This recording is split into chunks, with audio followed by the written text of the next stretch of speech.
Bonjour à tous et surtout, bonne année. J'espère que vos fêtes se sont bien passées, que vous avez bien mangé, que vous avez bien profité. Qui dit nouvelle année, dit nouvelle résolution et peut-être que vous vous êtes dit cette année c'est mon année, je vais perdre les kilos en trop. Aujourd'hui je suis là pour vous.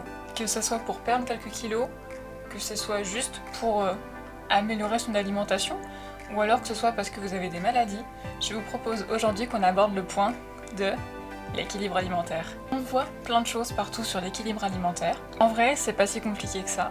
L'équilibre alimentaire, c'est tout bêtement manger de tout, mais dans des proportions raisonnables. Clairement, quand on voit un patient et qu'on parle un petit peu de son alimentation, on a l'habitude de ce qu'on appelle de faire des rations. J'aurais pu très bien vous transmettre en bas de l'écran, quelque part par là, un tableau de rations qu'on calcule. Je vais pas le faire. Pourquoi ? Pour pas que vous soyez dans une paranoïa de il me faut 120 grammes de yaourt, je vais le peser quoi. Donc je ne vais pas le transmettre volontairement. Par contre, je vais vous donner des clés pour équilibrer son alimentation. Globalement, quand on fait une ration, pour revenir à nos moutons, qu'est-ce que l'on calcule ?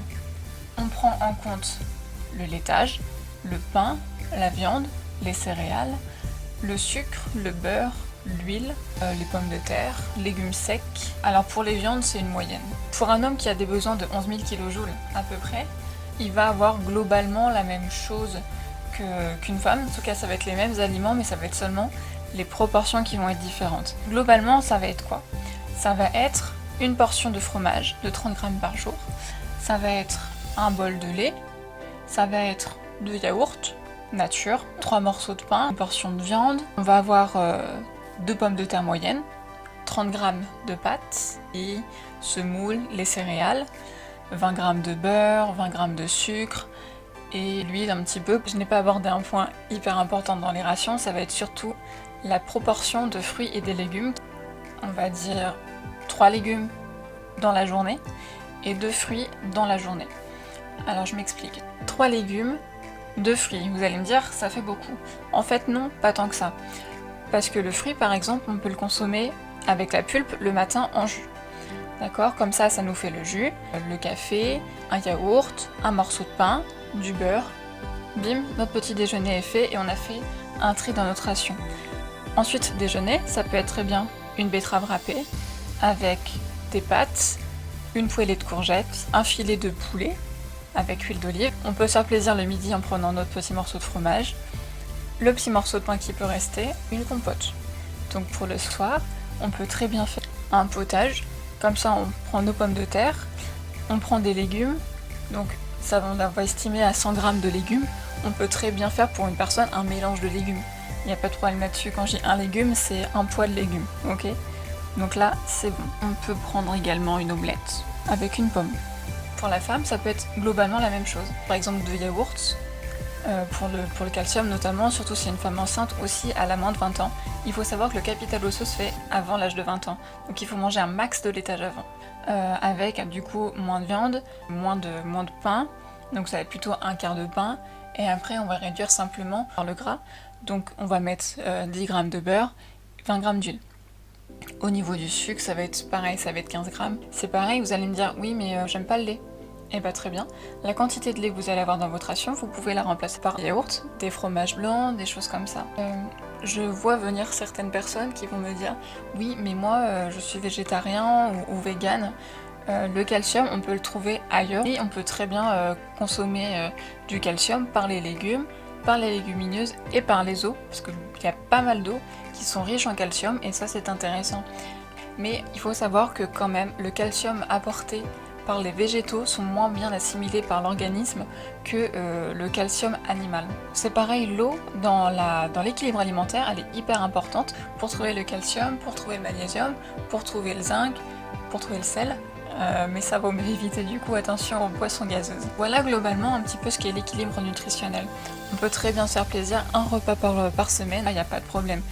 Par contre, il faudra juste diminuer l'apport que l'on va apporter au prochain repas. L'équilibre nutritionnel, c'est ça. Alors je reviens juste un petit peu en arrière. Juste les fruits et les légumes, ils ont d'autres intérêts, notamment par leur composition nutritionnelle et surtout leurs fibres, qui vont du coup apporter un aspect de satiété. Donc au lieu de manger un bâtonnet de carottes et un yaourt, manger un maximum de légumes Comme ça va vous caler et vous ressentirez moins cette sensation de faim. Maintenant, autre petit point qui fâche, ceux de la charcuterie et les fritures. Par friture, j'entends les frites, les cordons bleus, les nuggets, tout ce qui va être à base de chapelure et de panification. C'est pas interdit, il faut savoir que l'équilibre nutritionnel, comme je vous le répétais depuis ce début de vidéo, mais je veux absolument que vous compreniez, il n'y a rien d'interdit. Si vous aimez ça, 2 fois par mois, il n'y a pas de souci. Charcuterie, le saucisson, le pâté et tout ce qui s'ensuit, il n'y a pas de problème. 2 fois par mois, il n'y a pas de problème. Faites-vous plaisir. Les McDonald's, KFC, tout ce qui va être alimentation grasse, les kebabs, faites-vous plaisir également. On va pas vous interdire de manger ça si ça vous plaît, mais ça va être de manière occasionnelle. Pareil, 2 fois dans le mois, il n'y a pas de souci. Après, vous pouvez très bien vous le faire vous-même, et dans ce cas-là, contrôler ce que vous mettez dedans, mettre des ingrédients de meilleure qualité, et du coup, ce sera meilleur au point de vue gustatif et au niveau nutritionnel aussi. Après, je comprends très bien qu'un petit McDo de temps en temps, ça fait plaisir. Je vous invite à aller dans la barre de description, je vous marquerai l'adresse du blog. Après, si vous voulez voir un petit peu de quoi se composent les rations, pour que vous puissiez voir visuellement ce que j'ai transmis verbalement, pour que ce soit un peu plus concret, je mettrai également dans la barre de description mon compte Instagram si vous voulez voir un petit peu les photos et puissiez réagir un petit peu à mes vidéos pour que je sache ce que vous pensez de tout ça, parce que moi je fais des choses mais j'ai pas beaucoup de retours, j'ai besoin de savoir ce que vous pensez, donc n'hésitez pas à me contacter par Instagram, par Facebook, par mon blog ou encore par l'espace de commentaires YouTube. N'hésitez pas à faire connaître un petit peu cette chaîne si vous avez, si vous-même, vos proches, votre famille, vos amis souhaitent faire un rééquilibrage alimentaire mais qui se disent que c'est trop complexe. Vous avez très bien vu dans cette vidéo que c'est pas si compliqué que ça. Voilà, merci d'avoir regardé cette vidéo et bon courage pour la suite. A plus tard, au revoir.